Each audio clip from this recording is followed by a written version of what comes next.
मी आज गोडाचं काही करूया का शिवजयंती निमित्त, काय म्हणता? गुलाबजामुन करूया आपण.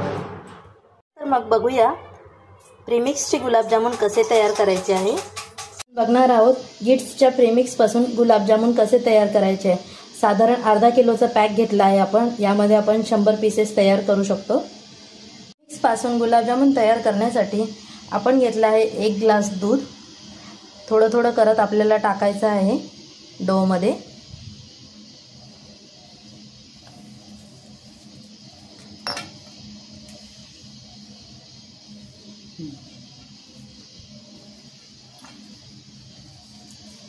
रूम टेम्परेचरवरचं दूध आपण घेतलं आहे. जास्त गरम दूध घ्यायचं नाही आहे.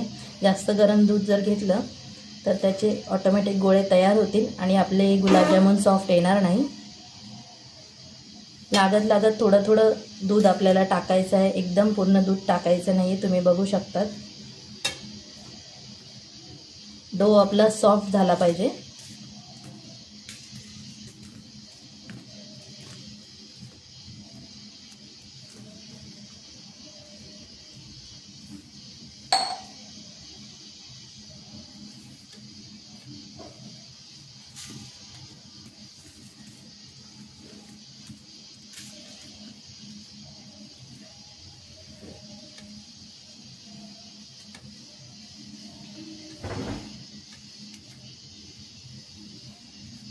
त्याच डायरेक्शनमध्ये आपल्याला डो मळून घ्यायचा आहे.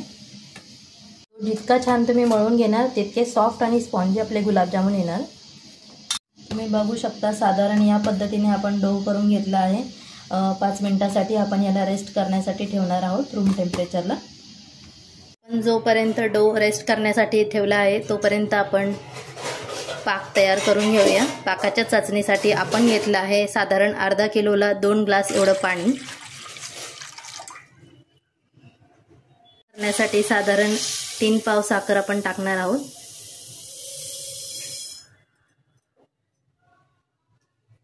आता ही साखर व्यवस्थित आपल्याला यामध्ये विरघळू द्यायची आहे. तयार करण्यासाठी आपल्याला गॅसचा फ्लेम मीडियम आचेवर ठेवायचा आहे. तुम्ही बघू शकतात पाकाला कसं टेक्स्चर आलंय. जास्त घट्ट असा पाक आपल्याला करायचा नाहीये. हे बघा आपण रेस्ट करण्यासाठी ठेवलेला डो कसा झाला आहे. यामध्ये आपण टाकली आहे वेलची पावडर. ही वेलची पावडर आपल्याला एकत्र करून घ्यायची आहे डोमध्ये, जेणेकरून आपल्या जामुनला टेस्ट आणि स्वाद दोन्ही येणार.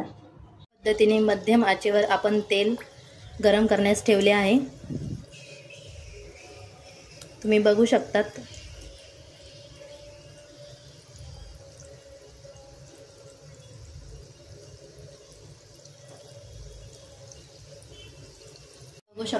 कशा पद्धतीने आपण गोळे तयार केलेले आहेत. समप्रमाणात आपण केलेले आहे. कुठल्याही गोळ्याला चीर पडलेली नाहीये. जर कुठल्याही गोळ्याला चीर पडली तर आपलं गुलाबजामुन फुटणार.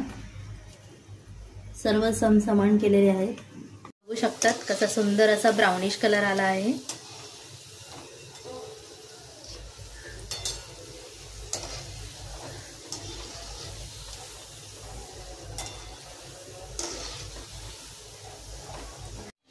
या पद्धतीने आपण सर्व गोळे तयार करून घेतलेले आहे.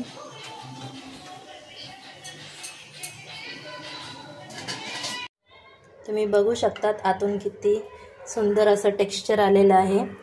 आपला पाक पूर्ण ह्यामध्ये मुरलेला आहे. आता तुम्ही सर्व करू शकता.